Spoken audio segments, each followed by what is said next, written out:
قرآن میں بتایا گیا ہے بار بار، میں صرف ایک حوالہ دیتا ہوں، وہ یہ ہے کہ وَذَلِكَ جَزَاءُ مَن تَزَكَّىٰ۔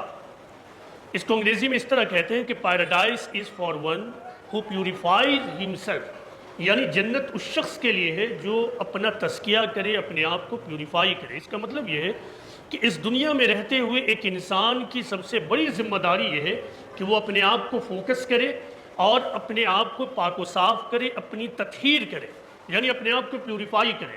اب اپنے آپ کو پیوریفائی کرنے کا مطلب کیا ہے؟ دیکھیے، ایک پیوریفیکیشن آپ سب سمجھتے ہیں، وہ ہے جسموں کو اور کپڑوں کو صاف کرنا۔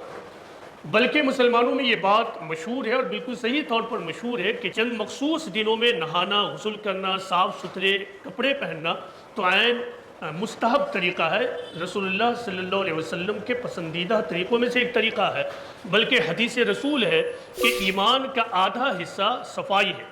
تو یہ والا حصہ سب کو معلوم ہے، اسی لیے آپ دیکھیں گے کہ جمعہ میں شاید ہی کوئی مسلمان غسل نہیں کرتا ہوگا، مرد ہو یا عورت، وہ اس بات کا اہتمام کرتے ہیں کہ وہ نہاتے ہیں۔ اسی طرح عیدین میں، عید اور بقرعید کے دن شاید ہی کوئی مسلمان ہوگا جو غسل نہیں کرتا ہوگا، وہ نہاتے ہیں اپنے آپ کو پاک صاف کرنے کے لیے۔